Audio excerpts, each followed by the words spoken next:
The basis for much of the optimism that Africa is rising is that Africa has averaged a real GDP growth rate of about 5% over the last 10 years.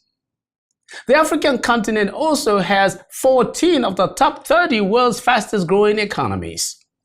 Clearly, sub-Saharan Africa has made significant progress in the last decade. As I have mentioned in the past, malaria deaths in Africa declined by more than 30% between 2000 and 2012, and life expectancy has increased significantly. Africa is the world's second fastest growing sub-region, behind emerging Asia, and FDI has gone from $15 billion in 2002 to about $57 billion in 2013.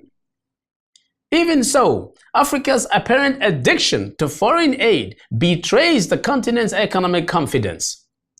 So can Africa rise when it is still dependent on financial aid? Why is Africa so dependent when it is sitting on massive amounts of mineral wealth? Clearly, African governments appear not to be able to resolve their seemingly intractable natural resource governance challenges. To top this, Africa loses twice as much in illicit financial outflows, mostly from its natural resources, as it receives in international aid.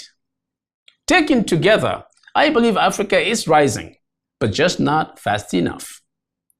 It should grow at double-digit rates to make the job creation and inclusive growth impact we want. Africa's share in world trade is small, at less than 3%. This is hardly surprising, considering that the most integrated regions in the world are also the most competitive at the global level. Whereas Africa's trade with external partners, in particular with emerging economies, is growing very fast, trade amongst African countries is virtually stagnant.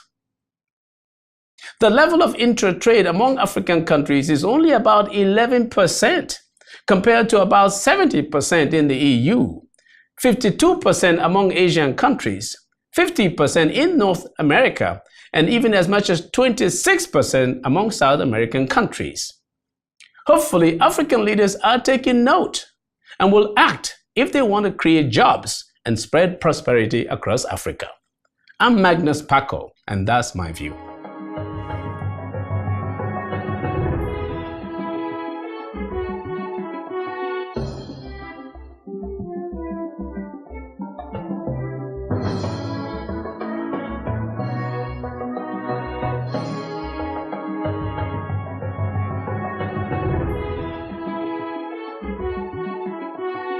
Magnus.